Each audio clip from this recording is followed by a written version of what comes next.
با عرض سلام به دوستان و اعضای کانون. کانون به انانسمنت کانون خدمتتون بگم آقای اسماعیل خویی، شاعر و نویسنده سرشناس ایرانی، بر اثر بیماری در سن 80 سالگی در لندن درگذشت. اسماعیل خویی پس از دریافت مدرک کارشناسی در رشته فلسفه و علوم تربیتی از دانشسرای عالی تهران برای ادامه تحصیل در رشته فلسفه به بریتانیا رفت. اسماعیل خویی در سال 1344 با دریافت مدرک دکترا به ایران بازگشت و در دانشسرای عالی تهران مشغول تدریس شد. خویی منعقد حکومت جمهوری اسلامی ایران بود. در سالهای نخست پس از انقلاب به تبعید رفت و ساکن لندن شد.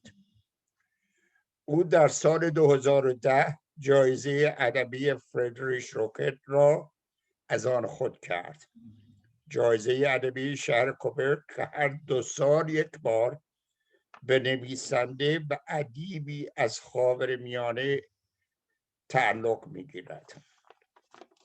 اسماعیل خویی، شاعر، نویسنده پیش از انقلاب از هواداران چریک‌های فدای خلق بود و با بعضی از رهبران آنها از جمله مسعود احمدزاده و امیر پرویز پویان دوستی نزدیک داشت. او با این حال تاکید داشت که همچنان خود را یک سوسیالیست می‌داند.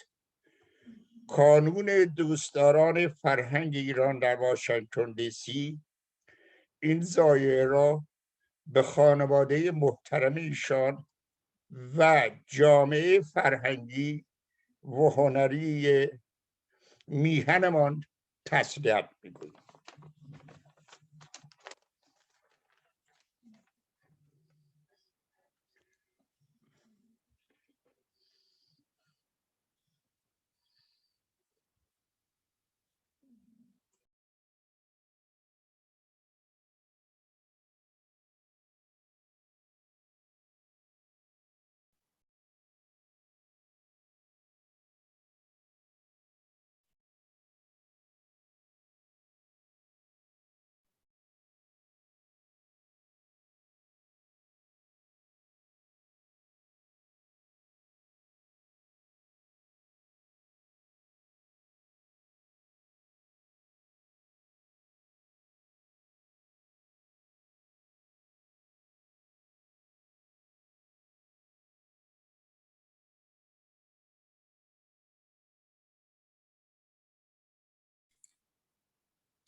شما میوت هستین مهوش جان، آن میوت کنین خودتون. اوکی. بفرمایید. Okay. Again, good evening, ladies and gentlemen. Tonight's speaker is Ms. Ann Wagner. She is the speaker of tonight, and I would like to go over a short bio.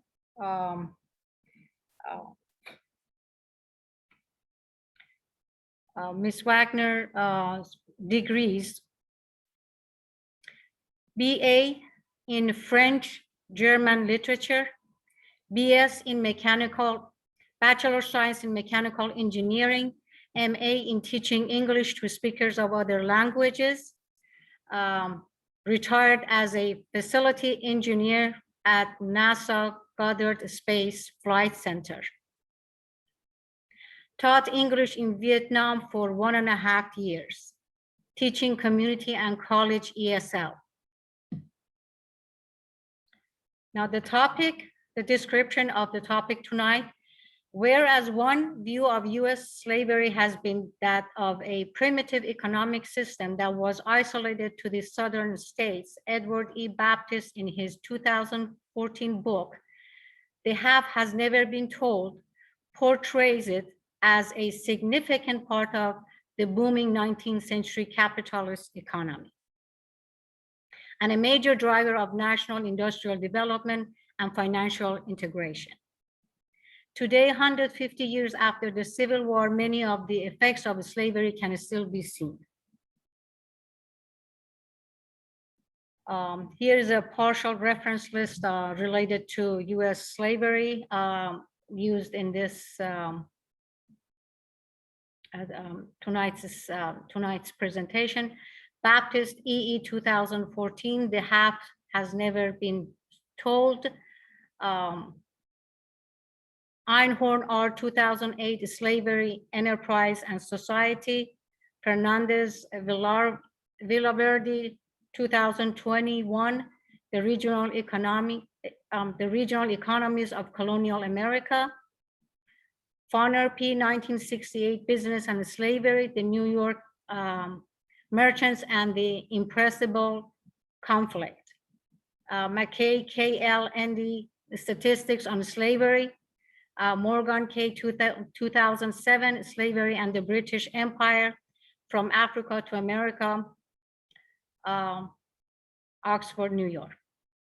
Ann Wagner's NASA Scientific Activities and Publications, Burning Landfill Gas of NASA's Central Power Plants, Adapting Equipment to Burn LFG US EPA's Landfill Methane Outreach Program Annual Conference 2003, Master Plan Restoration of Domestic Water Distribution System 2010, Master Plan Restoration of the Steam Distribution System 2000, Master Plan Restoration of Chilled Water Distribution System 1995, relevant experience related to US history, 40 years of reading extensively about world and US history, including the Civil War, Reconstruction, Jim Crow, the civil rights movements, and Black writers and historians. Decades of participation in and organizing of protests for Black rights and other issues. For example, the 1982 DC rally, which prevented the KKK from marching down Pennsylvania Avenue. The campaign to free political prisoner Mumia Abu Jamal, 1985, and ongoing. I guess I covered it all, hopefully. Ladies and gentlemen, here's Miss Ann Wagner. Well, thank you very much, Mafash, for reading that long introduction, which I would have made it shorter if I thought you had to read it. Sorry about that. I wasn't sure exactly how much you wanted me to cover and how much, I could just summarize. Anyhow. Yeah. Thank you very much. Forgive me. Okay, I'm Ann Wagner, and I have been reading about the American Black question for many years. But this year in COVID, I read The Half Has Never Been Told by Edward Baptist. And I realized that I knew very little about slavery, especially the economic aspects. There's a new interpretation by writers that has come up. About this presentation, it's very short. It's a huge subject. A lot of it is going to be left out and a lot of examples, and that's the way it is. And maybe in the Q&A, we could fill it out a little bit. So this is my presentation.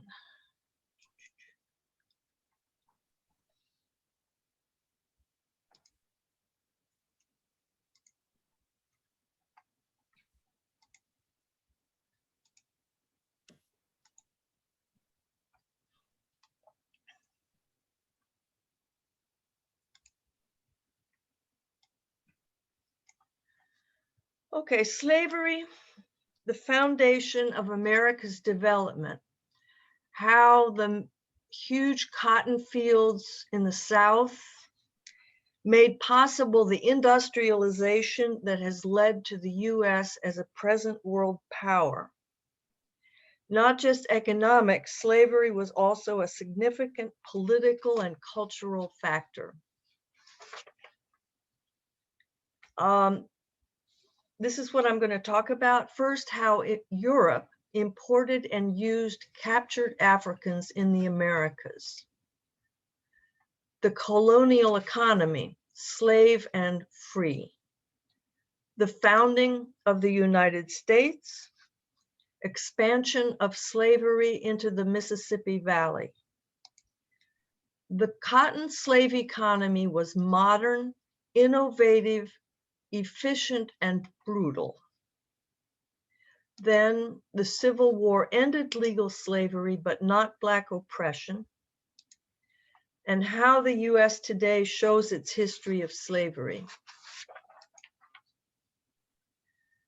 So, how enslaved people came to the Americas. European countries organized slave traders in Africa, in West Africa, to kidnap people from the interior of the continent and deliver them to the coast for transport to the European colonies. This was Portugal, France, Spain, Holland, and Britain. And you can see Brazil had really the most slaves imported from Africa.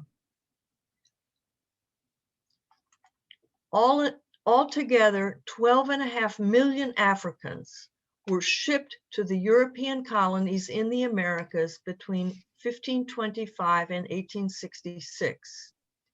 10.7 survived the horrific Middle Passage across the Atlantic. 2.3 million enslaved Africans arrived in the British Caribbean islands. 375,000 arrived in the Americas. Boston, Rhode Island, New York, Annapolis, Charleston, and Savannah, the 13 British colonies.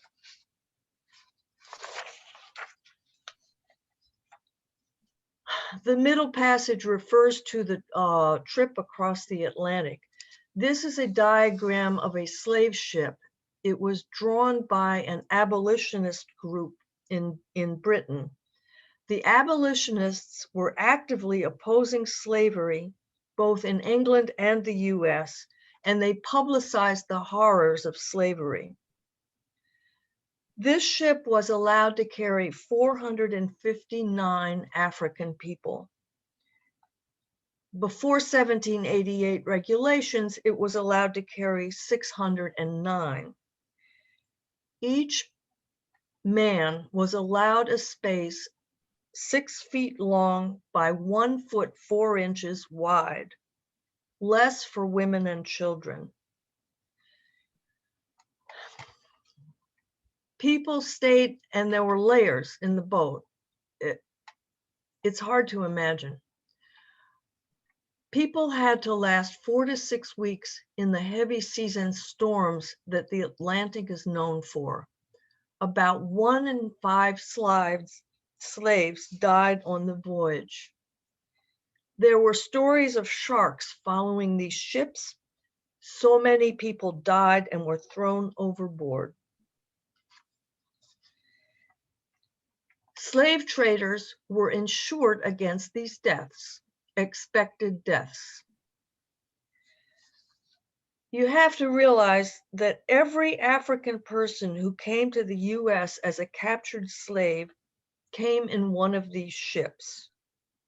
The 87% of American Blacks today who are descended from slavery, their ancestors endured the Middle Passage. And in Britain today, there's research about the wealthy British families who made their fortunes with these ships.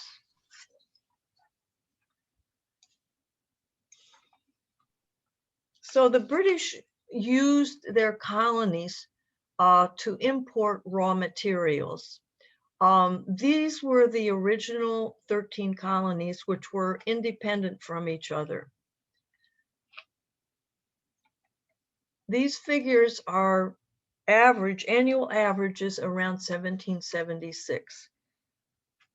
Sugar from the West Indies. Now the British West Indies, somewhere down here, are more than 20 Caribbean islands which remain in the British Commonwealth today. Jamaica and Barbados were the chief sugar producers. 54,000 tons every year from the West Indies to Britain, valued at 3.2 million British pounds. And a British pound at that point is worth about $175 today. Now, the Upper South, which is Maryland and Virginia, exported tobacco. The Lower South, which is North Carolina, South Carolina, and Georgia, exported rice and indigo. Indigo is a plant that makes blue dye, very expensive for clothing. The sale of these products made it possible for the colonists to import the things they needed, mainly manufactured goods, also tea and alcohol.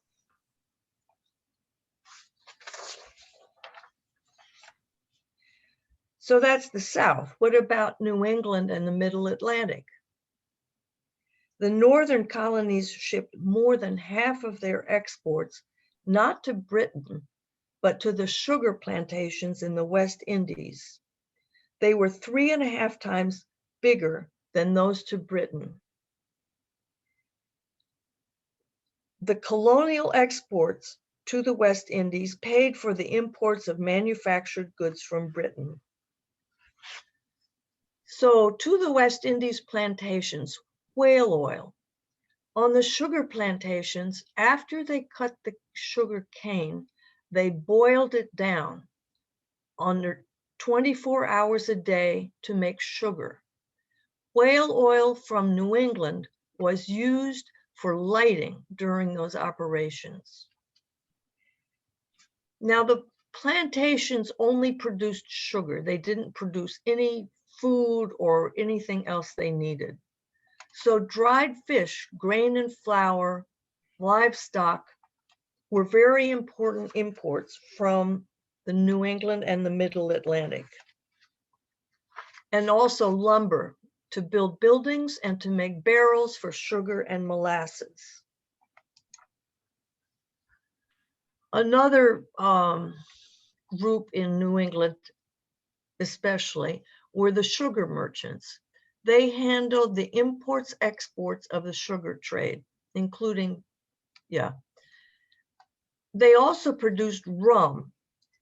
There were 159 rum distilleries in New England. They made rum from sugar. 89% of it was sent to Africa to trade for slaves. Shipbuilders, ship owners, and the transport of both slaves and commodities. One statistic is that of the ships sailing to England in 1770, 75% of them were based in the colonies. This was a big industry in the colonies. And the merchant banks, financing, credit, mortgages, loans, insurance, import, export. So you can see all of the colonies were economically integrated with the slave economy.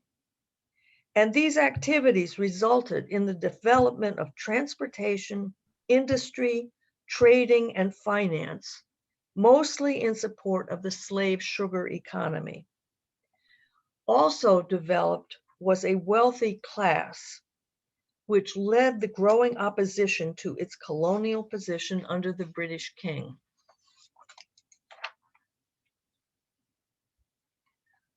Formation of the United States after 1783. The conflict between the English government and the colonies erupted in war.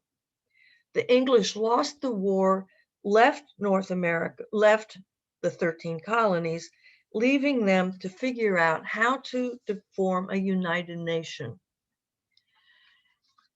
And although they were thriving on slave labor, they were divided on how they saw the development of the country. The South saw slave labor to produce raw materials for export. The North believed in free labor, and that's in quotations. Independent farmers, artisans, workers, and manufacturers who were free to choose to change factories to buy a farm. These are two contradictory viewpoints, but the common goal was a united nation, and there was compromise. So in 1787, delegates from every colony met in a closed hall for 3.5 months to hammer out a constitution acceptable to all, which remains law today. Many, including slave owner Thomas Jefferson, believed that slavery would disappear naturally and was thus not a problem. The word slave did not appear in the Constitution, but 3 articles explicitly supported the slave system. The Constitution said that the representation in the House of Representatives would be based on the population of each state. Well, if only free people were counted, the North would have had an 18% advantage in Congress. If all people were counted, free and slave, the South would have a 2% advantage. So the compromise that they worked out was that enslaved people counted as 3/5 of a person. The North advantage was then 6%. This is understanding that enslaved people were taxed as property at that point. The second article, the Constitution forbid Congress from abolishing the international slave trade for 20 years until 1808, when some people thought that it would disappear. And the Constitution required that enslaved people who escaped to a free state must be returned to their owners by federal law. Now, in the Supreme Court today, there are a few people who call themselves originalists. Thomas, Gorsuch, and I think Kavanaugh. They say that US law should be based on the original intent of those who wrote the US Constitution. This intent included slavery. But the South, especially Virginia, maintained political power for many years. Every president with a yellow highlight here, these are all slave states. And these are the numbers of slaves that they owned while they were in office. So up until the Civil War, the executive, the presidency, was really controlled mostly by the South. One of the compromises, the North wanted the capital to be in New York or Philadelphia, but the compromise was that it would be located in a swampy area very close to George Washington's slave plantation, which is now Washington, D.C. Now, all in all, the Southerners had a very strong position and they strongly defended it, and they were very well organized. The North had a contradictory position about slavery. It made them rich, but they wished it would go away.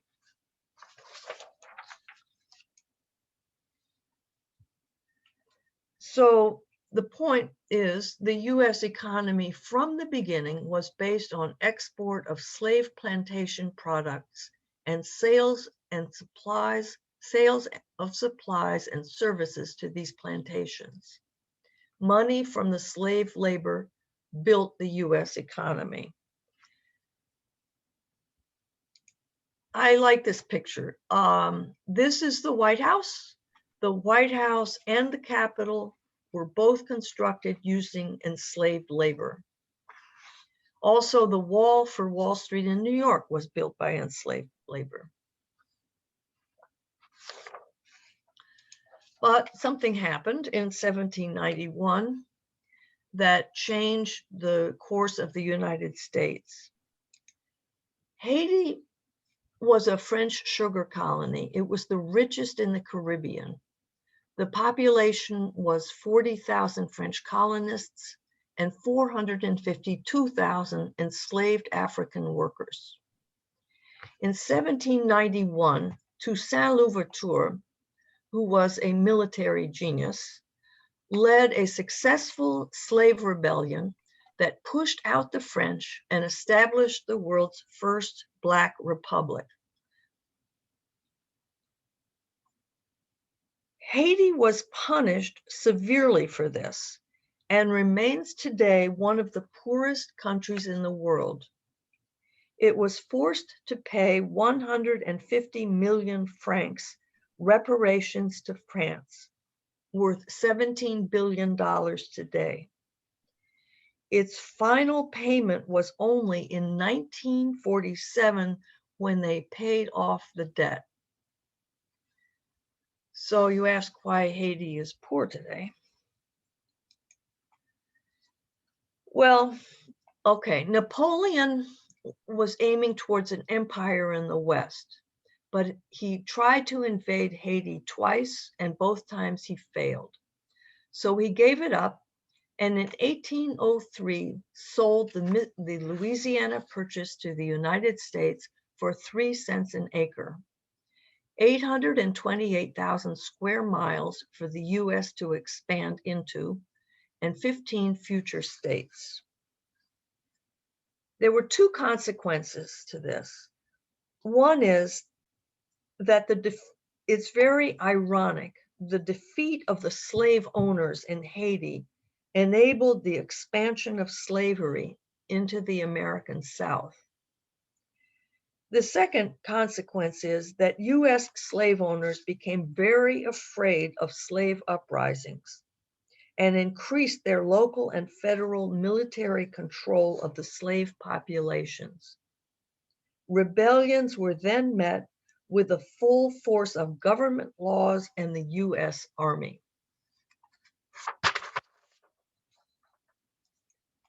So this is the Louisiana Purchase, right in the middle of the country. Without railroads or good roads, the interior of the United States was pretty inaccessible.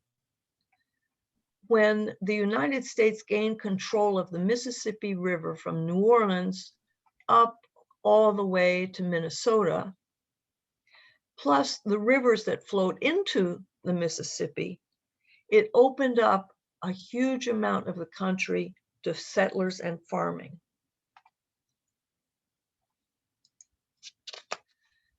Speculators rushed into these fertile lands of the Mississippi Valley. The Native Americans who had been living there for a long time were pushed out. And New Orleans was an international port. It was the gateway to the world market for cotton and slaves to the East Coast, to Europe, and to Africa. The Mississippi Valley became the major region for national agriculture, mostly using enslaved labor. This really expanded and transformed the slave economy. The Chesapeake, Maryland, and Virginia had been a stable slave farming region for 180 years, exporting tobacco and wheat. Tobacco is very hard on land. The land was worn out. The slave owners could not continue with tobacco. I said tobacco. They changed their business. Instead of exporting tobacco, they would export slaves, enslaved people, to the new southern regions. Now, and huge cotton plantations arose along the Mississippi River using the enslaved labor of these forced migrants. Now, from the Chesapeake to the Mississippi River is 700 miles over the Appalachian Mountains. And it was walked by groups of enslaved African men and women chained together. Also, other migrants were taken to New Orleans by ship. All in all, almost 700,000 forced migrants in the years 1800 to 1859.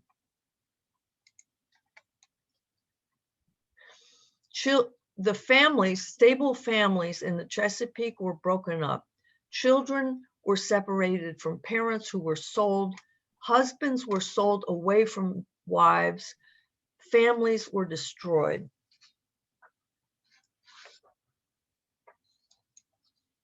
In the interest of King Cotton. So cotton became the main export of the United States and the main source of foreign currency. Now, in 1831, which is here, the production in the South was 350 million pounds of cotton, worth 25 million. That was half the world's cotton. In 1839,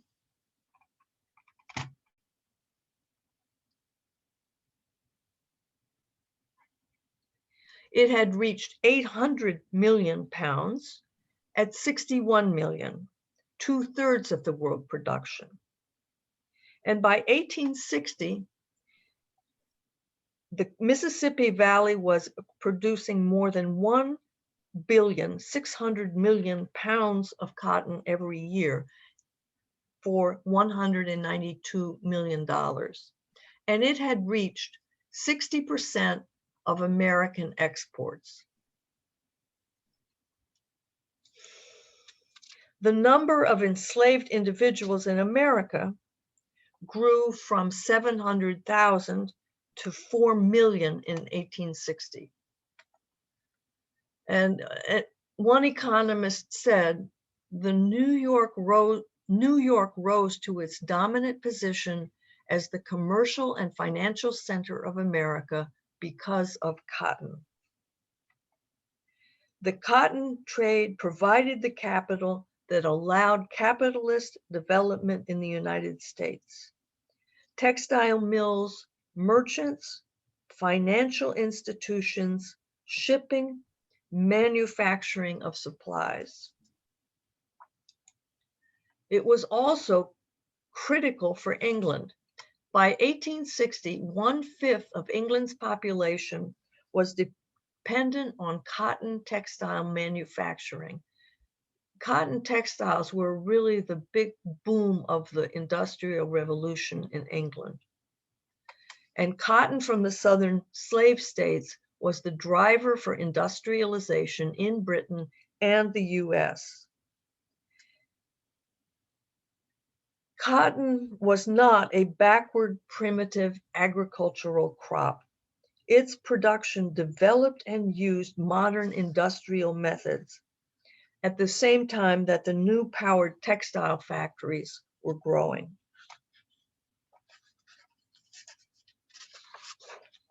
Modern industrial management. The previous task system was used in the rice and tobacco plantations. In this case, a person or a group would be assigned an area or an amount. 1 acre 1 acre of tobacco to be weeded. After that task was done, the workers were free to see their families, grow vegetables. Their time was their own. Cotton production used the gang system. Work was scheduled by time, not task, from dawn until past sunset. In each cotton field, long rows of cotton workers were formed, and at the head of each row was a young, strong, capable worker who set the pace for the rest of the row. Everybody else had to keep up. So one overseer on a horse could look over huge cotton fields and see that everybody was keeping up and working. Very efficient method of management. And all enslaved cotton workers did the same job at the same time. The other factor in modern industrial management is measurement and control. So at the end of each day, each worker took the cotton he or she had picked that day to a central scale where it was weighed. The enslavers kept daily logs for each worker. Name, the individual quota for cotton picked, the quota for that day, and the actual cotton picked that day. And as each worker's speed increased, quotas were raised. The increase in productivity resembled that of factory mechanization. So this is a chart that shows 474 plantations. Each dot is the average daily quota for all the workers on each plantation. You can see the productivity go up. Now, workers have written accounts that say that in 1805, the standard requirement for workers was 50 pounds of cotton a day. By 1860, the strongest workers were forced to pick 500 pounds a day, way above the average of the plantation. So, how was this productivity obtained without any machines?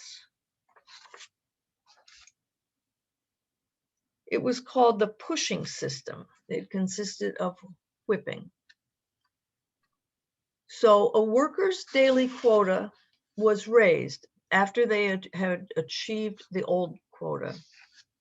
The worker was responsible for speeding up, training his hands. He learned to pick with both hands. He learned to not think about what he was doing, let his hands be automatic. He learned to pick only the cotton, not the leaves, and all of the cotton. And if he did not manage to make the new quota, he or she was brutally whipped. This is a photo of a man who I believe was in the Union Army, and he got his photograph taken of the back with the scars that were caused by the whipping in the cotton plantations. After the Civil War, people thought, well, they continued making cotton, producing cotton with paid labor. They could not achieve these levels of productivity. So cotton was America's first big commodity. Commodity, a product that is stored, bought and sold, transferred, used as security for loans, and inherited. It was purchased in bulk by northern merchants, then sold and shipped to textile manufacturers in Britain or New England.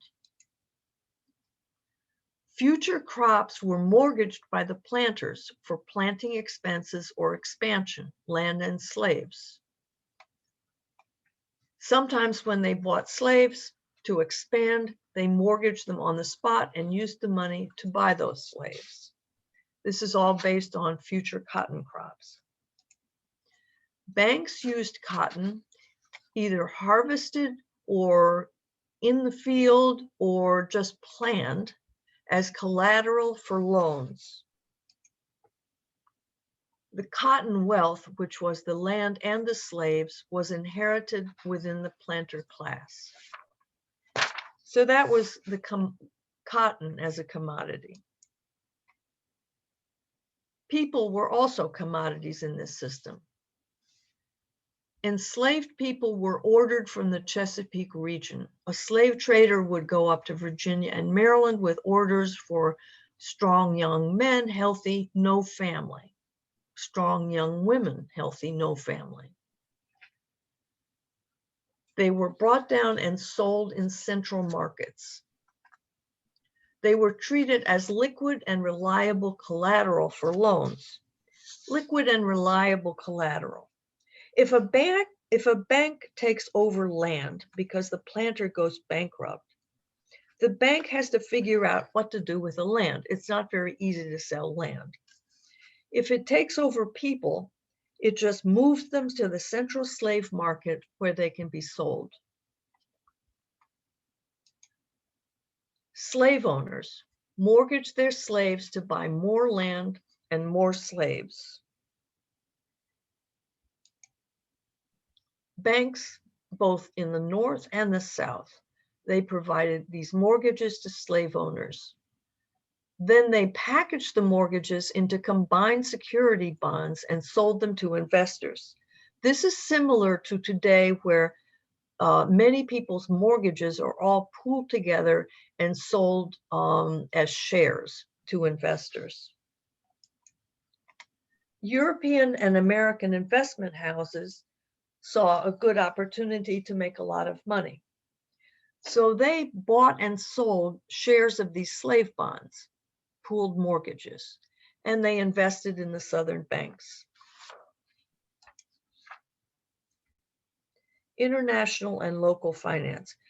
I have to say, I do not understand finance very well, beyond you buy shares in a company. These people had all kinds of instruments, letters of credit, bills of exchange, collateralized loans, shares of bank companies, securitized bonds.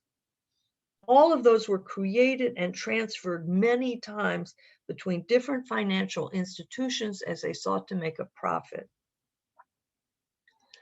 The credit and speculation really ruled the cotton industry. People would borrow money, then they would borrow more money. People would lend money without any thought of risk. And the assumption was that the cotton price would always rise. When it fell, there was a temporary collapse. There were bankruptcies across the map of planters, agents, and banks. And then they came back because cotton was big. 3 big international firms involved heavily in the cotton trade. Rothschild and Company. This is the Rothschild headquarters in London, and today it is the banker to British royalty. Baring Brothers was a big bank until the 1990s, when it collapsed. A staff member had engaged in fraudulent activity and the bank collapsed. Alexander Brown and Sons is based in Baltimore. And in 2002, it was absorbed into Deutsche Bank. And through the cotton trade, these banks were transformed from merchant banks to modern investment houses. So that's the economics. Now the political. The South had strong economic and political interests which conflicted with the North. They needed expansion of cotton, and slavery was essential to profits. They ran out of land. Then they started pushing for territorial expansion new slave territories in Missouri, Texas, New Mexico, and further west. They were pushing for the United States to invade Cuba and take it over as a slave territory.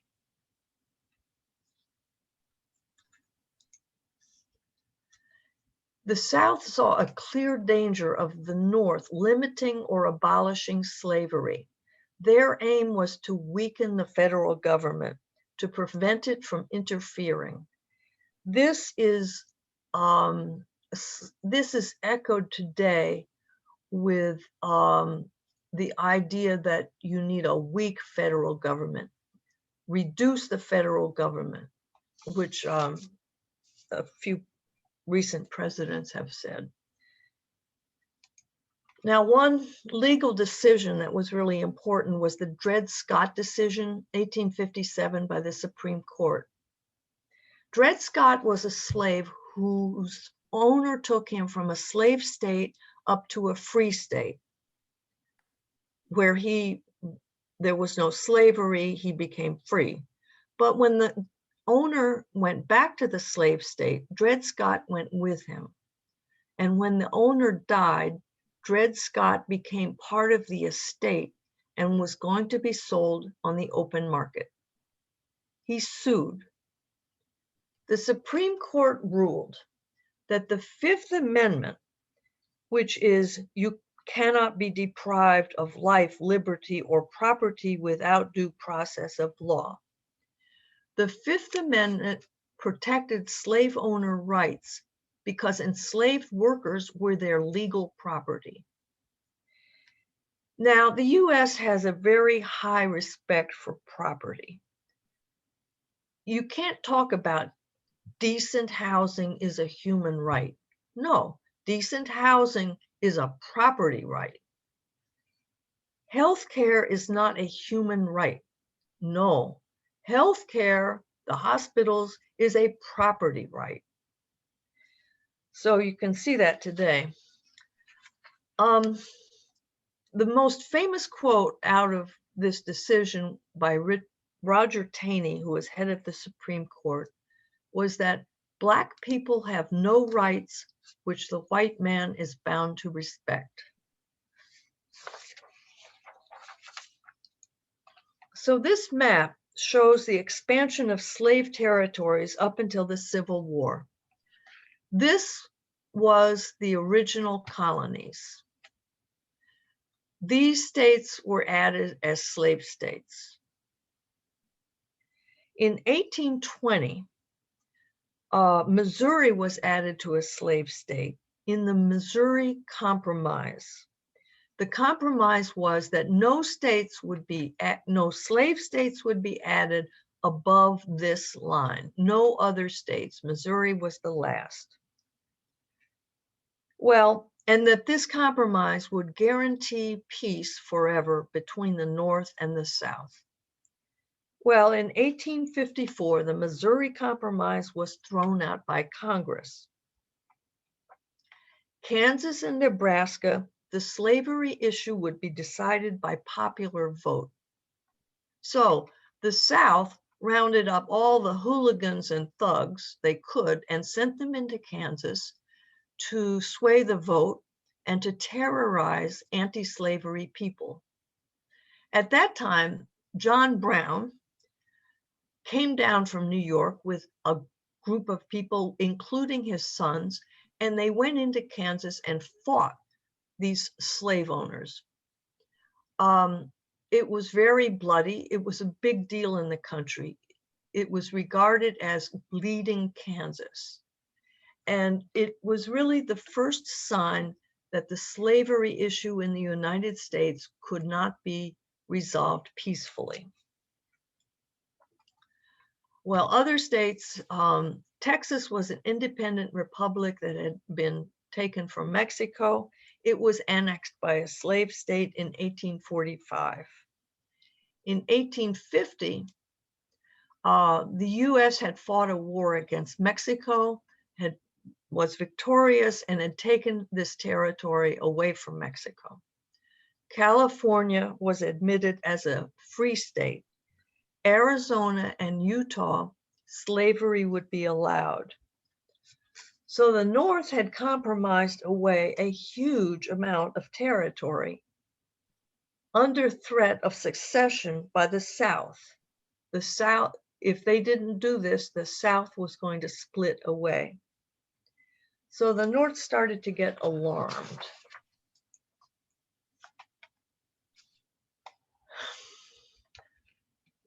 How the conflict developed. What was the American dream in the North? Small family farms, independent businesses, a free and educated white population. But on the other hand, making money is the American way. Investing in Southern banks, supplying the plantations with manufactured goods, that surely also is the American way. The North thought slavery is evil, but it's going to disappear on its own. But then Southern cotton became the main export and source of foreign currency. The North thought at all costs, the Union must be preserved. The South forced compromises by threatening to secede. Now, the North really wanted to develop industry, which requires a large working class and a free population.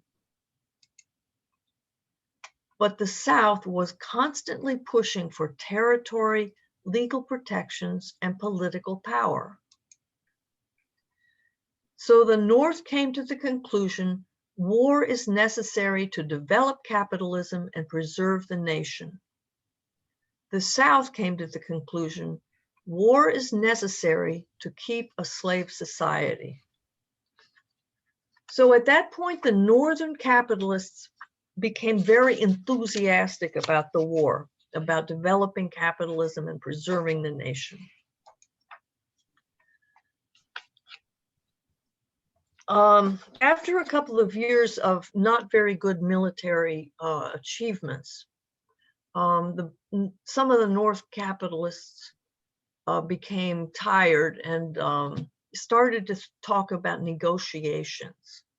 But in 1863, Lincoln signed the Emancipation Proclamation, which freed all slaves in rebel territories. And this made it clear that the war was against slavery. There was no room for compromise. It opened the door for Black soldiers. 180,000 Black soldiers volunteered and fought in the Union Army, 10% of the total. And this was a big issue confronting slavery. In 1864, Lincoln won re-election against Douglas, who had run on a program to reach a compromise with the South that would include slavery. The South was decisively beaten. It was burnt. It was ruined. The slave owners were not compensated, unlike in Brazil and the Caribbean, where when slaves were freed, the owners were given money. And federal troops enforced Reconstruction in the South. Reconstruction was building a new society in the South, and there was a flowering of Black institutions, Black public schools, Black churches, Black equal rights leagues. 2,000 Black men were elected to local office, state office, and the US Senate and House of Representatives. It was really a time of radical democracy.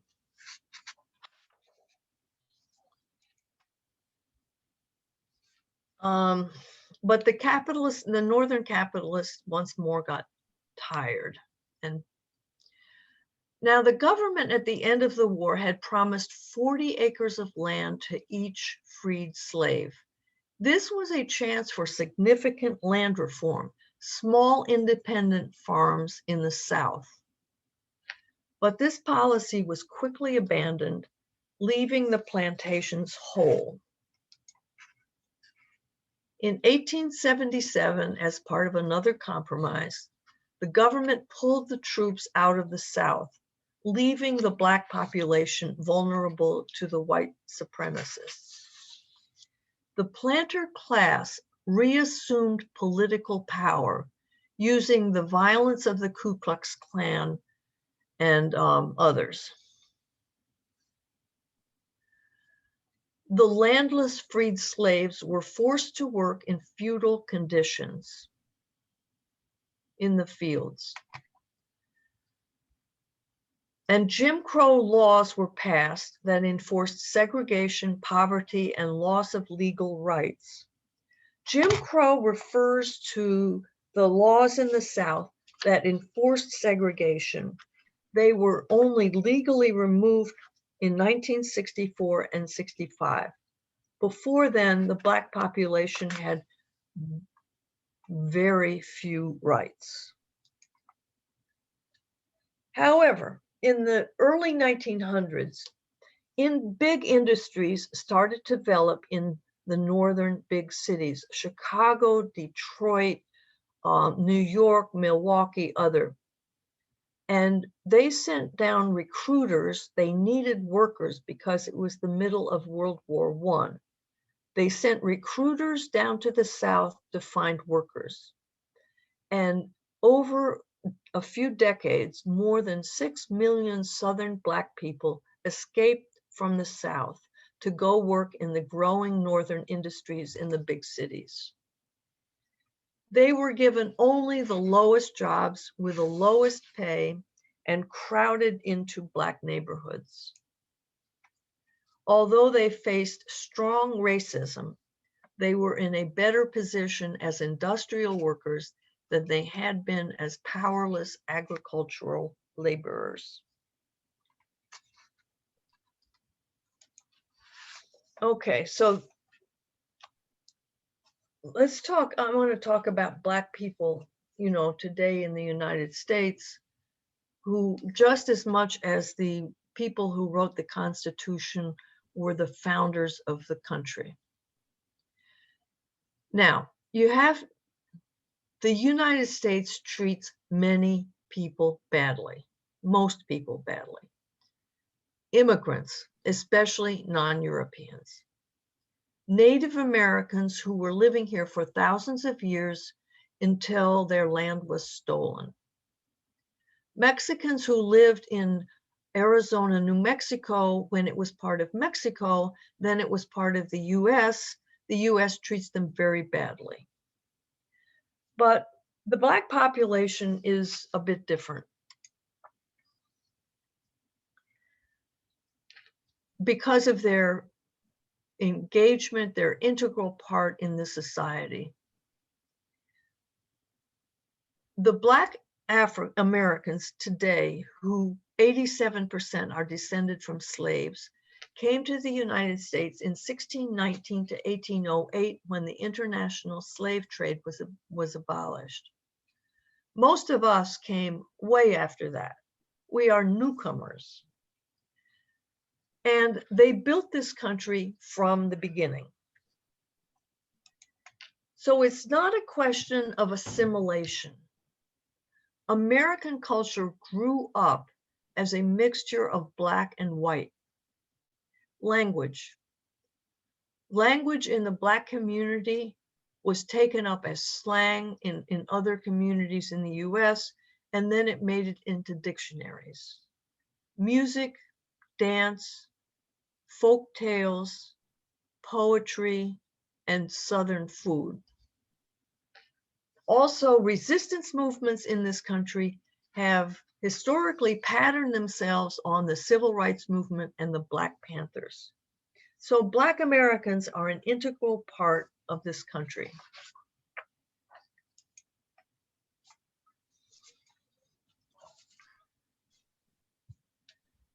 Vestiges of slavery in the US today.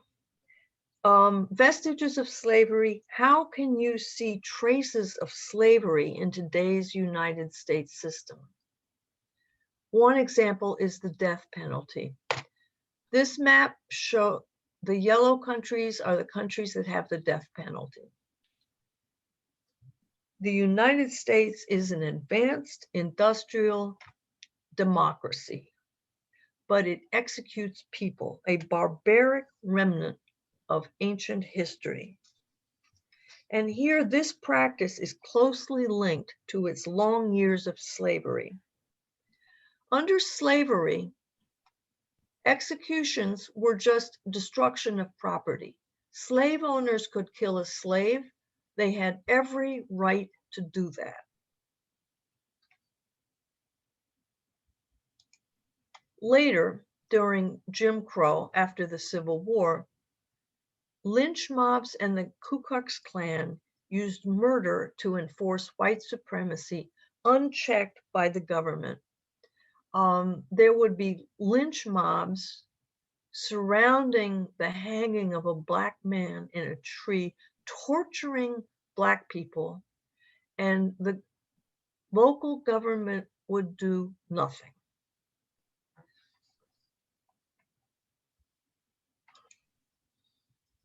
Today, the state has taken over. Of death row prisoners in America, 41% are Black, which is almost 3 times their proportion in the population. Maryland, 72% of death row prisoners are Black. It's called legal lynching because it was done by lynch mobs, and now the state is lynching Black people, among others. So another vestige of slavery today is incarceration. Under slavery, there was a big fear of slave uprisings. Now there's a fear of Black uprisings. The FBI previously and now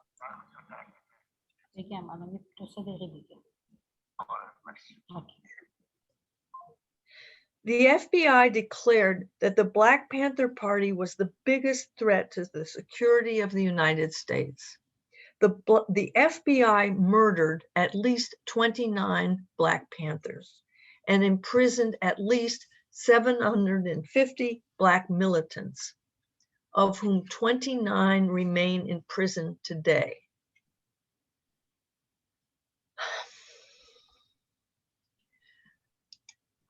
Nixon. And Yeah. may I interrupt?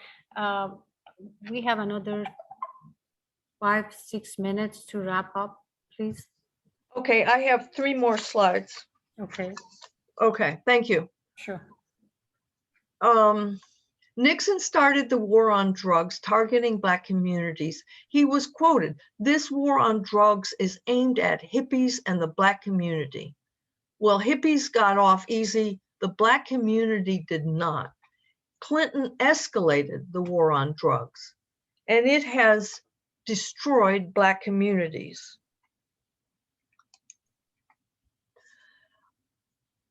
More than 1 million people are imprisoned in the United States. This is the highest number in the world. 40% of these people are Black, compared to 13% of the population. But really, almost even worse is that 6.6 million people are under the control of the US correction system. They are in prison or jail, or they report to an official regularly on parole or probation with a constant threat of being sent back to prison. Now, drug offenses. 80% of federal prisoners in for drug offenses are Black. 60% of state prisoners for drug offenses are Black or Latino, both of these. It's unbelievable, and I have a source. So the main remnant of slavery in this country is systematic and institutional racism. The Nazi Germany came to the US to learn how to run a racist society. Apartheid South Africa also came to the US to learn how to run a racist society. The United States has been the leader in racism. Now, these are the 4 areas in which people need to live a good life. In all of these areas, Black people are at a complete disadvantage based on historical trends.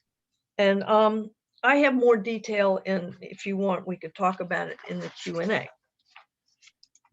So my summary is that slavery was not a backward economic system isolated from the North, which was taught many years in school and is probably still taught.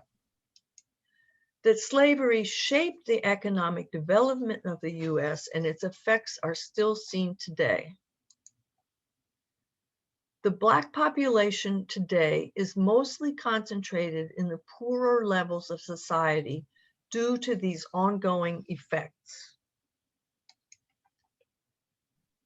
Despite the legal gains from the civil rights movement, the capitalist social structure has not significantly changed. Racist discrimination is an integral part of this profit-driven capitalist structure. Root, trunk, branch, and leaves. And that full equality for Blacks, immigrants, Native Americans, and every other working person in this country will require the replacement of the capitalist system. A workers' government, Black and white, Native American, immigrant, that is run in the interests of human benefit and not profit. So this is further information. These are 4 very excellent books and 2 interesting movies. So that's my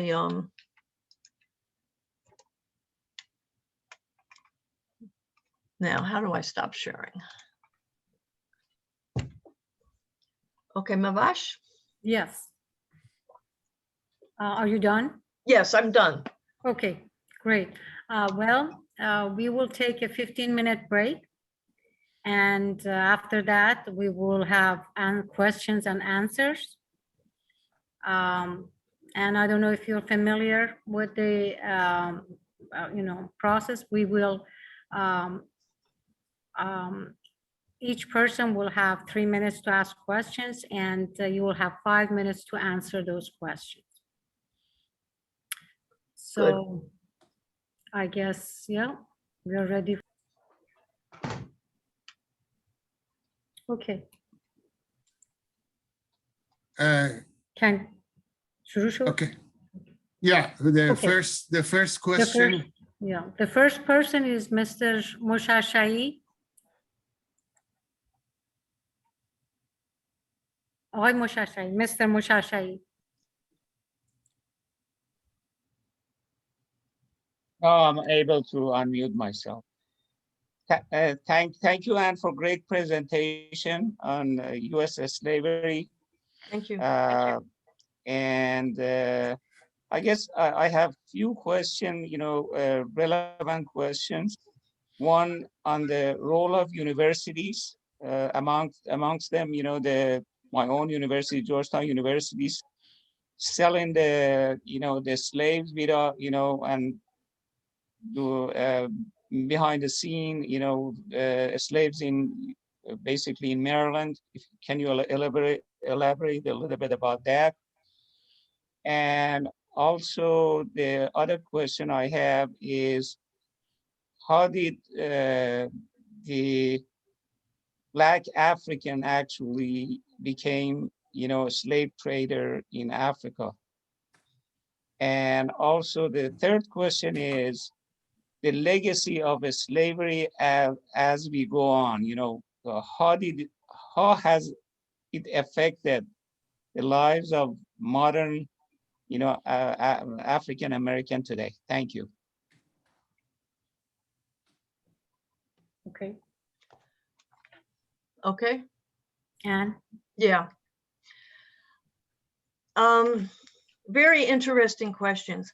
Yeah, Georgetown was a Jesuit institution. I don't think it was a university. My understanding is that it had a number of Black slaves, and that when it decided to start a university, it needed funds. And in order to do that, it sold the Black slaves. It's very likely that it sold them down to the Mississippi cotton fields, which was a delayed death sentence. And now Georgetown is giving scholarships to descendants of those slaves. The buildings are there, the institution is there, it's flourishing because of those people who were sold. So, and this Georgetown is not alone. How did Black Africans become slave traders? I believe that slavery was existing in Africa to some degree in a local manner. But when the Europeans came in, they organized it. They organized it and militarized the whole region so that slave traders would go into the interior, fight wars, militarization, war. And I'm reading a book now that says that really deformed West Africa. So, people do things for money, and the slave traders in Africa made money. So that's what all of us human beings do. The legacy on how it affects the lives of modern African Americans. There is an underlying racism in this country, institutional racism, which is the most important thing. And that at every turn, Clarence Thomas is on the Supreme Court. He's one of the most reactionary justices. But what he says is affirmative action is wrong because it put me as an inferiorly educated person into an arena where I was not equal. It's very sad to hear this. So that if you are accepted to a university because of affirmative action, it's only because you're Black and people assume that you don't have the capabilities. If you read the newspaper, you see statistic after statistic and story after story about people who have lost their houses because of predatory lending in 2007, 2008 that was targeted to Black communities. If you go to try and buy a house, if you're Black, you are moved away from wealthy communities that you could afford and into communities that are not as good, more diverse. So I think that it really, Henry Louis Gates in Harvard, a Harvard professor, came home from a trip, was having trouble with the key to his front door. The policeman came and assumed burglary, took him to prison, to jail. And it was cleared up, and then Obama invited Henry Louis Gates to come down to the White House for a beer. He also invited the policeman who had arrested Henry Louis Gates. So even as a tenured Harvard professor, you're faced with these things every day. So is that an answer?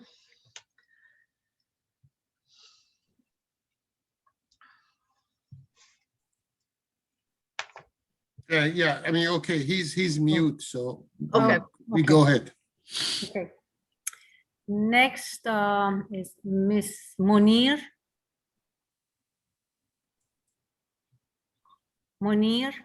Miss Munir. Yes, hi, Anne. This is Munir. It's good to see you, and Hi, it Mona. shows that you are a good teacher. The way that you were going, you were explaining things really nice. I really appreciate you coming here tonight. Thank you. My question is, as you know, today is the 100-year anniversary of Tulsa Massacre in Oklahoma. And I just want to know, to see what you think of what happened there. And also my second question is, what do you think about, I mean, you were trying to talk about the 4 areas that the Black are kept behind, which you didn't have time to go on. If you can elaborate on that, that would be great. And my last question is, if I'm correct, it's called reparation, which is the Blacks. So what do you think about that? What is your idea of reparation? What do you think? Thank you so much. Okay, thank you for those questions. The Tulsa Massacre, which happened the Tulsa Massacre, which happened 100 years ago, was not an isolated incident. It was evidently the most developed Black community in the country. There was all classes, all levels of society, a thriving business community that was invaded by white mobs, burnt, destroyed, with many murders. This also happened in Wilmington, North Carolina in 1898, when there was a Reconstruction government, a Republican government at that point, and white mobs attacked the government, murdered many Black people, destroyed Black residences and businesses, and succeeded in throwing out the Reconstruction government and instituting their own segregation government, which then proceeded to pass more and more segregation laws. And there was no penalty for that. They succeeded. It was a coup. In 1875, in New Orleans, a white mob attacked the State House to try and overthrow the Reconstruction government. And the same thing, murders of many Black people, burning Black neighborhoods. At that point, that was during Reconstruction, and President Grant sent in the federal troops who put it down. And that sort of highlights what it meant for those federal troops to be taken out of the South, that after that, things like Tulsa and Wilmington, North Carolina could just happen. That was the first question. Reparations.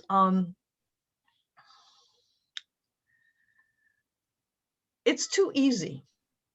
A chunk of money to buy somebody off, no. The whole system is rotten. And it's owned by this small class of people who are living on the fruits of their institutional racism. So rather than, money or scholarships or even affirmative action, really the solution is to take it away from them and to run the society not for profit, but for the interests of the people who work. So that's what I think about reparations. The 4 areas, I do have some slides. They're pretty long. Why don't we go through some questions and then maybe I could get to them. How's that? Okay, so if you have extra time at the end, you can elaborate on those questions. Or if somebody has another question that. Yeah. Okay.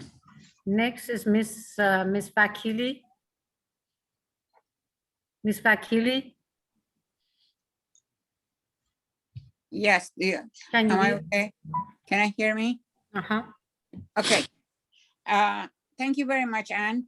And you are really a good teacher. You explained everything so clear. Even I read the Constitution, American Constitution 2-3 times, but I never knew exactly the way that you explained it so clear. Now I know what's going on. White mob, who is a white mob and who is the Trump, that these Trump people are following the Trump and they are all the white mob and they attacked the Congress in January 6th. Now it made it really clear for me. And now I think that it is when the President Obama became president, the Black president for the first time, it must be a big, big revolutionary. Like this time, the Kamala Harris became a vice president, woman, vice president. It was such a big, big, huge things that, and my question is that if you have explained it to me that with election, they did the Obama and the Kamala Harris came, did it affect, they get better situation, Black people, they are in better situation or not? Because now I see that the Obama and the follower of the Obama are against the Black people and they are doing everything possible to kill them, or there is every day I hear about that. Would you please explain how it affected in society? Is there situations better, not? What will happen? Like in next election, if the Obama comes, will be back again? Everything will be against the Black people? Thank you. Thank you, Ms. Vakili. It's really shocking what a reaction there was towards Obama as president. The United States has succeeded in dividing the people of the United and to instill fear into the white population that they're going to lose their culture, they're going to lose their advantages. And Obama in the White House really fed that, led by numerous demagogues. Things did not get better under Obama. I mean, it was nice to see a Black man as the leader of the free world, but conditions did not get better. And that's because he was running the government that exists.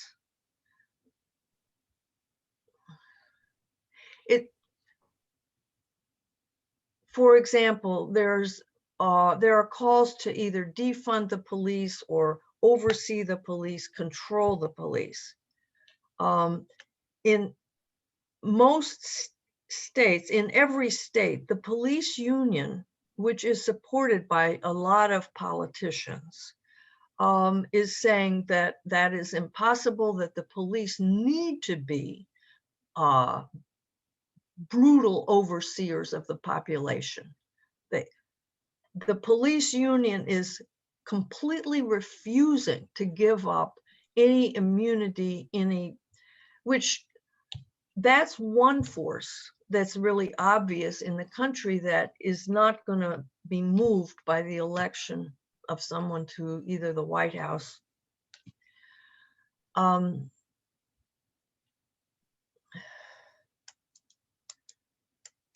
There's all kinds of pushbacks. It's very instilled. The community next to ours is single family houses with, very nice houses, very big lots. It was built with covenants that prohibited Black people from living there. Those covenants have disappeared. Now they want to allow small apartment houses in these big communities. The community is split. Half of the community is saying, yes, we need to open up. We live in a very privileged neighborhood and people don't have houses. And we got those houses because we were white. So that we need to allow these small apartment houses. And other people are saying, no, I bought this house. It's my house. I bought it because it has a big yard. So that kind of split in the American people is not going to go away with electing a Black person either to president or vice president. Their hands are tied. They're not able to, even if personally they wanted to really root out institutional racism, they're not capable of it. Is that, you're muted. Yeah, okay, so, Okay. yes. Okay. The next person, I guess, is your husband, Mr. Moghimi. Uh-oh. Well, thank you, Mahvash. Thank you, Anne, for excellent presentation. It was very good. I have 2 comments and 1 question. So let me share one thing.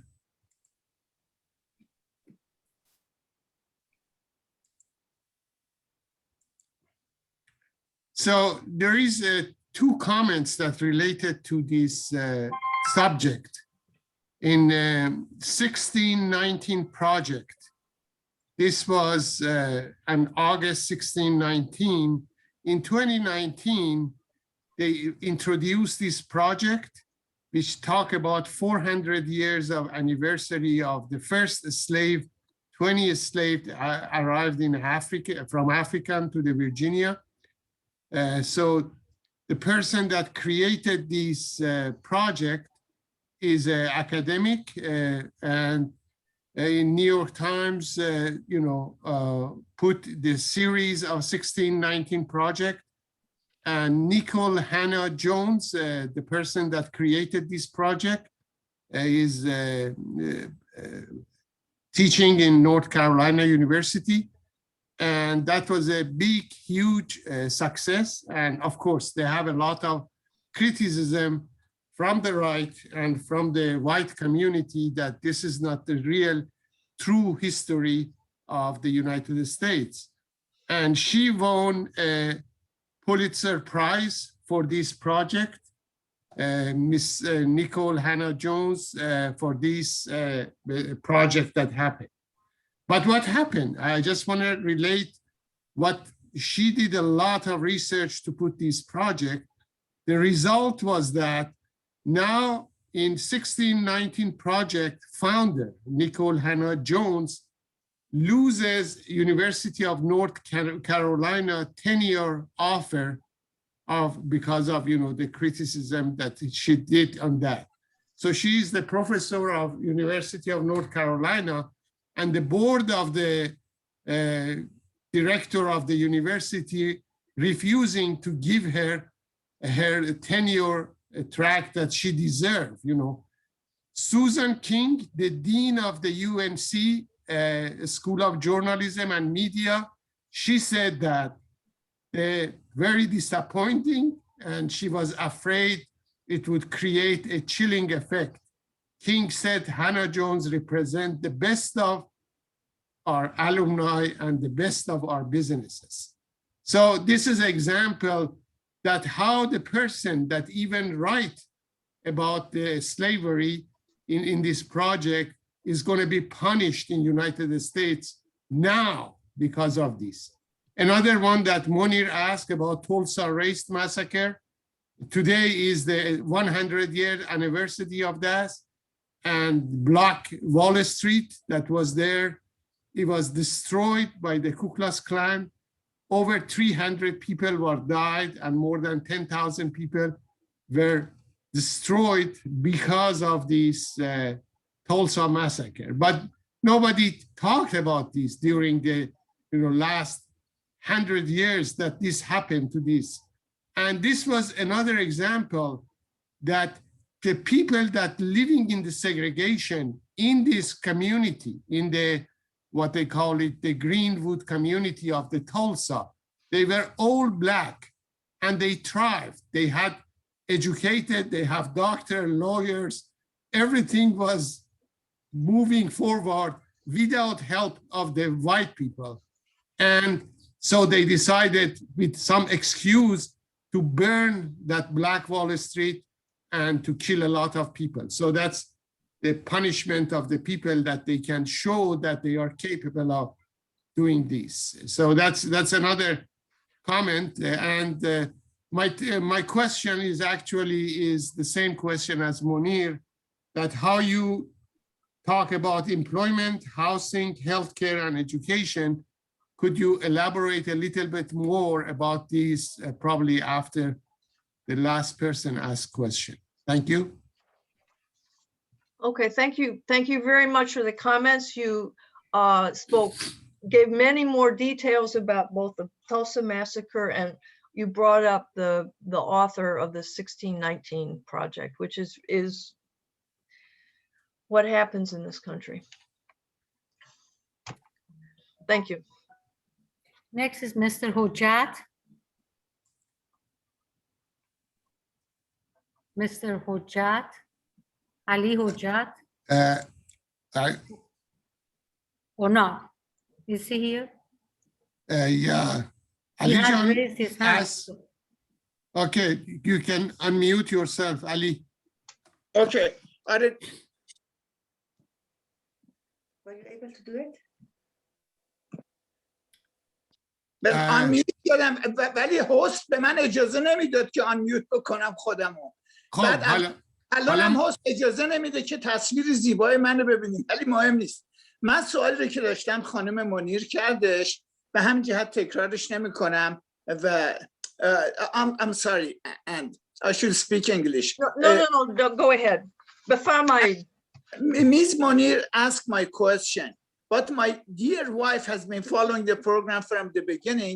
She has a question. I'm going to pass the iPad to her. She can directly pose her question to you. Okay. Anyway, okay. Finally, you allowed me to. Okay, thank you. Thank you very much. And it was very interesting. And I really enjoyed it and learned a lot. I have a question actually for you. As you might, I'm sure that you know, there's a discussion right now going in lots of organizations and also in lots of companies about DEI, diversity, equity, and inclusion, to try this one as a best practice. I want just to know what is your take on it.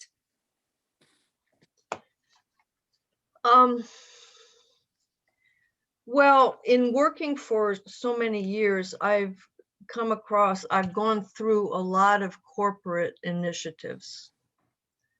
I can't name them because I forgot them.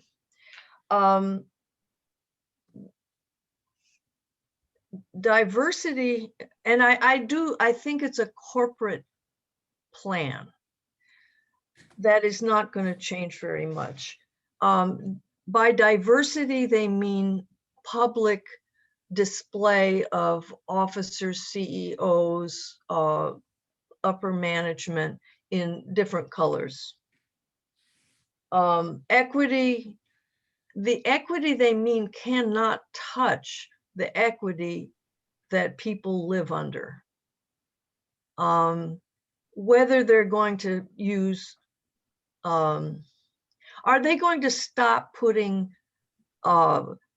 industrial facilities in Black communities, in poor communities in Mississippi?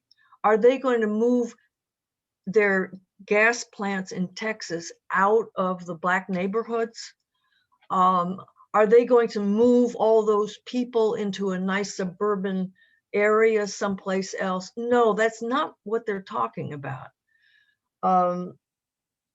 Inclusion, I think they're still talking about within the corporation, we're going to be inclusive. We're going to, listen when Black people talk. We're going to hire Black people, then we're going to listen to them when they talk. But the people they hire cannot question the basic principles of that company, which is to make money. So I have very little faith that these large corporations, which are making money running hospitals, running gas plants, running industry, like this country needs. This country needs industry. This country needs hospitals, but these guys are running it on a for-profit basis, which means that they're going to cut costs. They're going to look at the bottom line. That's how they survive, and they're going to expand. So this is what I think about diversity, equity, and inclusion. Thank you. Thank you for a good question. Next is Mr. Borghei. Mr. Borghei. Yeah, thank you very much. It was very good lecture about problem that exists here. Before I ask my question, I should say that Tulsa, that we're talking about 100 years, and blaming Ku Klux Klan, as article in National Geography shows, is not only Ku Klux Klan. It's just a scapegoating in a way to do not want to accept, at least the public, although in the article it was, that the city, all people were involved. It's not only Ku Klux Klan. That was, they could hide it for so many years and nobody talked about that. And my question, I read about Jefferson that one of his friends was a French Jefferson, it was in Smithsonian Institute magazine. He offered to buy his slave and freedom. He did not accept it. So before he died, he wrote a will telling Judge Jefferson he can use his money to buy his slave and freedom. Jefferson did not say, and his reason was that he said, I have found that slavery has 4% benefit, and I don't know any investment that has as much benefit as slavery. So my first question is that, how he justified himself, because we know he was, anyway, honest man about believing in human being right. So how he justified that one to himself. The second question was, when we were in demonstration, I heard something that all this year that I live here, I did not know. I have seen that people come to demonstration, the police come most of the time, politely arrest them, handcuff them, and go. And some lawyers are trying to release them. And I thought, that's it, end of that. But a Black person opened my eyes. Then I read an article in New York Times that when they arrest you, they take you to the police station or whatever, then you have a file as been arrested. So you put a bill and you come out. Then later on, either you are convicted in the court or you are not convicted. If you are convicted, mostly is misdemeanor or felony, it's very, very hard to find a job or place after. Even if you are not convicted, still your file shows you have been arrested. And usually the file doesn't say why I'm arrested unless you go and find it. So landlord refused to give to the person who was arrested before because the file is not, shows there is some trouble down here. So the man was telling that to me that we are, the black are, while there are 1/5 of the population who was on that demonstration, but there are 2 times more black are arrested than the whites. Even as New York Times shows, the man who was sitting on the pavement, but the police came, choose him between 5 white people who was on there and arrested him. My question is it true that, so it's not just arrest you and let you go if you were a peaceful demonstration, or as New York Times have written, it caused you a big problem. And if anybody who are in business of renting the places or getting a job, you know that if you are a black with such a kind of thing in your file, and you're very hard to find a place or very far to find a job.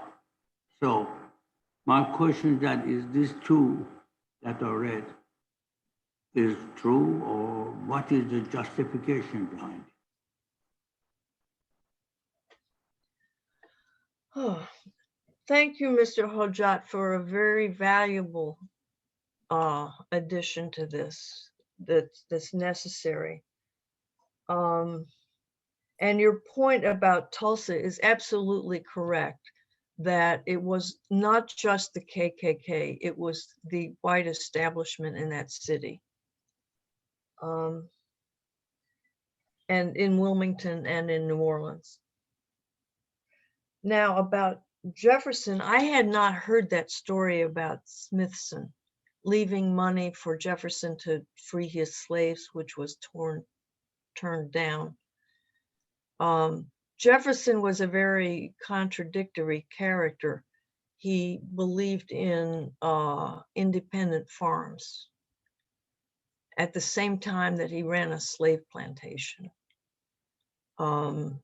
He did not free his slaves when he died. He did not free his children who were slaves when he died. A lot of people are not very fond of Thomas Jefferson. No. That's a very interesting story, and I'm going to look for the National Geographic. Now at demos, well, this is actually something which I didn't have real room to include, which was that, yes, Black people are arrested at a rate very much higher than white people at demos or on the street for acting suspicious, for selling untaxed cigarettes, they are arrested, even if they're not murdered, they are arrested. And if they are convicted, yes, they are trying to pass laws in certain states, for example, Washington, D.C., that when you apply for a job, there's a box and it says, have you ever been arrested? Have you ever been convicted? And those boxes, especially as you said, for Black people, just erase your chance at a job or an apartment or a house. They're trying to pass laws to ban the box, to take those boxes off. So in your initial application, you don't have to tell them that you were arrested or convicted. But later during the interview, that's an open question. They can ask you, have you ever been arrested? And because of the tendency not to hire Black people for jobs, that's a very easy way to just throw somebody's application out the window. There's no protection at all. Up until recently, Black people or people who had been in jail or prison were not allowed to live in federally subsidized housing, even if there was their mother's house. Right now, if they were convicted of drug offenses. They are not allowed to live in their mother's house if it is federally subsidized. And I think that Yoav Mogimi showed a movie at Kanoon that he made about the difficulties of returning prisoners in Washington at finding a job, finding a place to live, so on and so forth. So I much appreciate the information that you contributed to this discussion. Thank you. Mr. Rafi, you're next. Mr. Rafi. Thank you, Mafash. Thank you, Ann. متشکرم, Ann. I have two questions. Number one question about the, you mentioned that the European or Nazis come to United States to learn how racism goes here and go back. Do we have any documentation that these people are coming to USA and study and go back? And although we know that that United States has very good relation with the Socialism Party before the Hitler goes there, but even afterward. But do we have any documentation on that one? And how does it work? Do they have an institution, or how does this thing work? That they attend to classes or something like that, or what they do? Question number two is that before the Civil War, you said that the North, if I'm wrong, please correct me. North was saying that no slavery, but we do not count Black people. South was saying yes to slavery and we count them. And how this thing works, that as I look at it, the numbers that you gave is a little bit different. Can you explain a little bit more on that one? Thank you. About the Nazis, now I have heard this for years, and there have been articles written about how racism was made into a science, that there were different names for people who were half Black, one grandparent Black, one great-grandparent Black. There was a very scientific division of people into different colors, and all of them were considered Black. If there was one drop of Black blood, then you were considered Black. And this was developed by the United States. I don't know of any documentation. I'm going to look for some. I believe that the Nazis came and just talked to politicians, talked to governors, talked to, people who were running the society to see how they could do this. Now, I actually had a spreadsheet with the, and I had a chart with the number of representatives. So, and I don't know where it is on my computer today, and it's pretty complicated, but I added up the populations, and I figured out what the so many population per representative in Congress, and I compared them with the three sets of populations. So I would be very interested in hearing like what you had found, and also I would like to know if it was significantly different. It's always possible I made an Excel error. Oh, thank you. Okay, next is Mr. Jamshidi. Mr. Jamshidi. Okay, actually, this is my question. My name is Zari, and thank you, Anne, for the wonderful presentation. And you proved that you are a wonderful teacher. I enjoyed and I learned and I made the notes of your presentation. I have a comment and two questions. As you mentioned about the slavery in the past, it was easy to see it, but now there are a slavery, but it's not easy to see it. I'm going to give you just one example. It is very sad that coronavirus and police attack the same people, Black people and people of color. So this is, I don't know what to call it. Now I have a question. That was my comment. My question is about George Floyd. He was killed in front of millions of people by police. And then we see a lot of signs everywhere, Black Lives Matter. So what has been done for them? It's just a sign.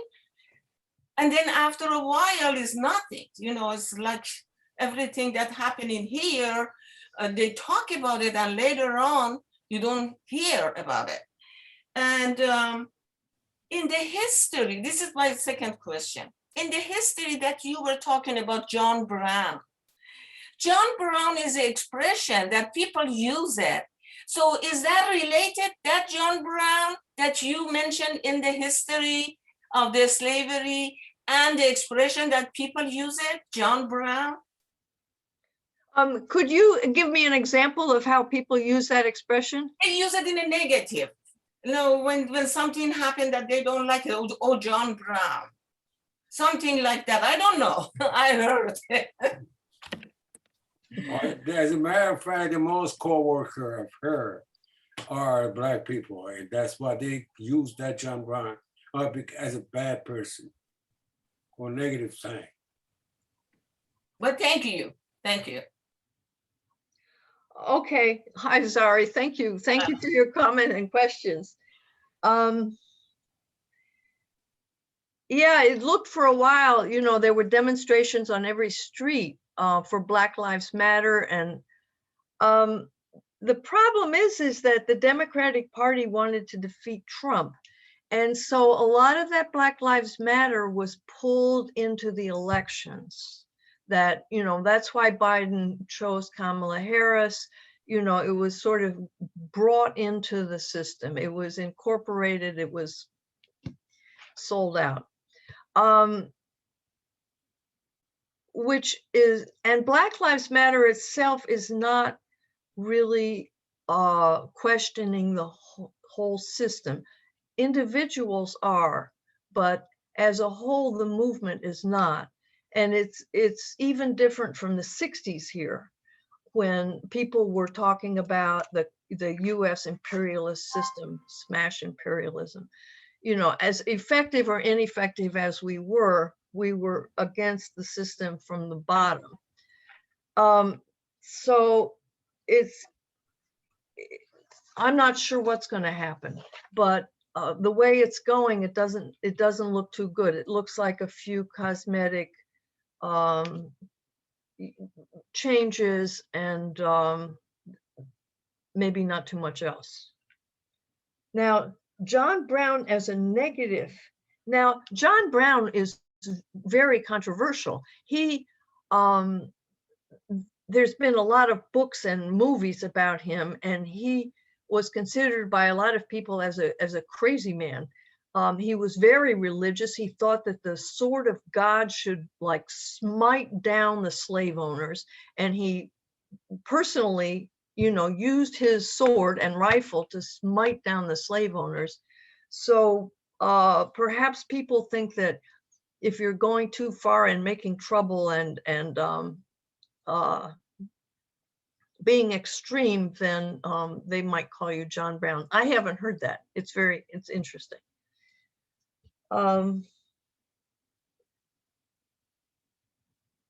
Yeah. Okay. Thank you, Zari. and Jamshid.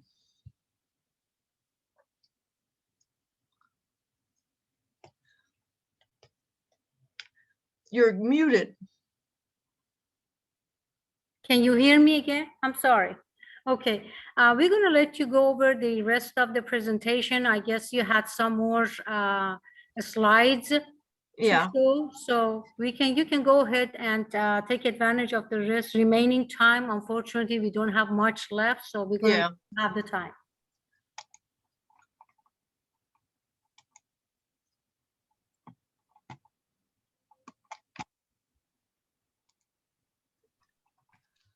Okay, so these are the 4 areas that Anne, I don't see that. I don't see. You don't see it? Oh, because I have to share screen, right?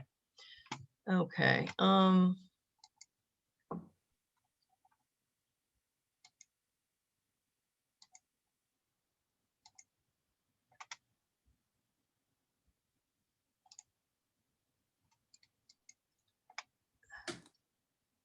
Yeah. Okay. Now how do I get into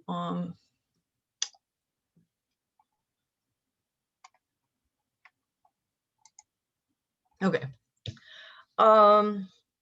So systemic and institutional racism, the four of the areas in which you really need to have a good life. And, you know, I went through, and there's so many statistics that it's impossible. Every time I read a newspaper, I see more statistics, more explanations.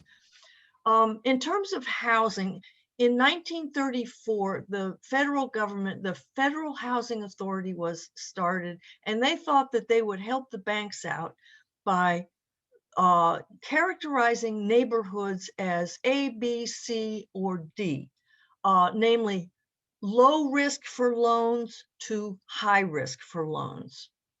And this policy lasted until 1968. So naturally, the banks denied mortgages and loans to homeowners in those neighborhoods. The problem was that Black neighborhoods were considered risky because Blacks and minorities would reduce property values. So this really put a big red line around Black communities. This is Baltimore. One article, now what happened is that people could not get mortgages and they could not get equity loans. So they had to go and make contracts with people, contracts that had no protection on mortgages. People could get thrown off of their property and lose their house after missing one payment. And all of the money that they had paid towards this contract would be lost. These contracts had very high interest rates, and the loans were very high. They would appraise the houses higher. So one article in the New York Times estimated that from the Chicago Black community over the years, because of these high interest rates and losing their houses, that between $3.2 and $4 billion was extracted from the Chicago Black community. And the other thing that was in effect, that's still affecting it, is covenants, that a deed was attached to the houses in a development that prohibit occupancy by non-white people. Bethesda and Chevy Chase were like primary here, but also in Silver Spring, a neighborhood next to ours, all of a sudden they found that the deeds to the houses that they bought 20 years ago say you cannot sell to Black people. Black people cannot live here. Of course, they were made illegal in 1968, but they're still on the books. So people are trying to get them off the books. And even though all these measures are now illegal, the affected neighborhoods often remain underdeveloped and underserved. I mean, if you know anything about Baltimore, you can see that these areas that were redlined in 1934, today, a lot of them remain very poor communities. Another statistic,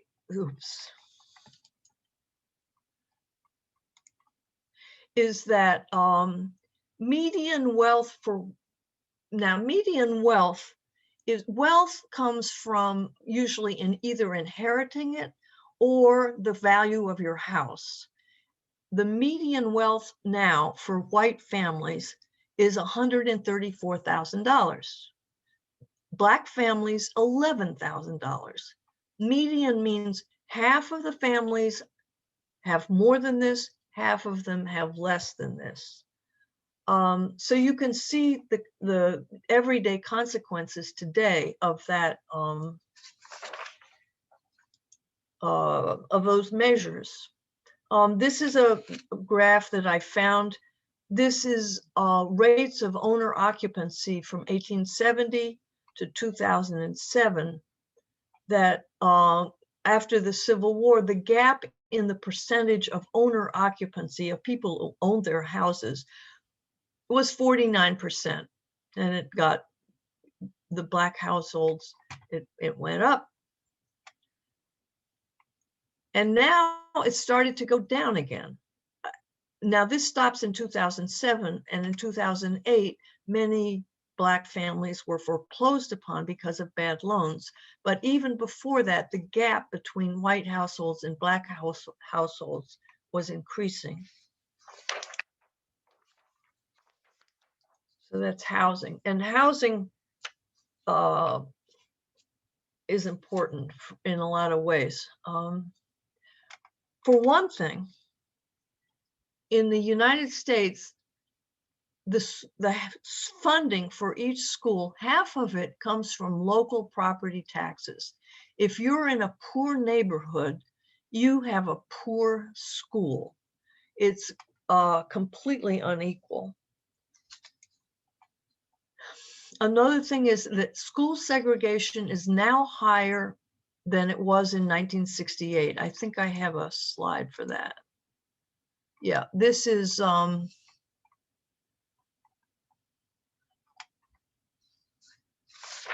percentage of Black students in the South who attend schools that are at least 50% white. So this is a measure of integration. So it starts out at the Brown versus Board decision, which integrates the schools, and it goes up and it goes up, and then it keeps going up. And then in 1988, that was the peak. Now it is back to 23%, which it was in 1968. So the segregation is actually increasing. 72% of Black children attend high poverty schools versus 31.3% of white children. Then 29% of schools have on-site police officers. That's the whole schools. 29 have police on site. In 2017, they made 68,000 arrests of students, not for murder, not for assault and battery, for vandalism, for talking back, for making noise. 59% of Black middle school students attend schools with law enforcement, compared with 49% of white students. Black students make up 16% of US public school enrollment, 27% of those referred to law enforcement by schools, and 31% of those who were subject to school-related arrests. In Virginia, Black students make up 39% of the enrollment in public schools with police, but 75% of school-based arrests. And this is called the school to prison pipeline. You take an 8-year-old or a 12-year-old who's acting up, maybe he's in a fight, and the policeman walks over, puts him in handcuffs, puts him in a police car, and takes him to jail. What happens to the attitude of that 12-year-old kid?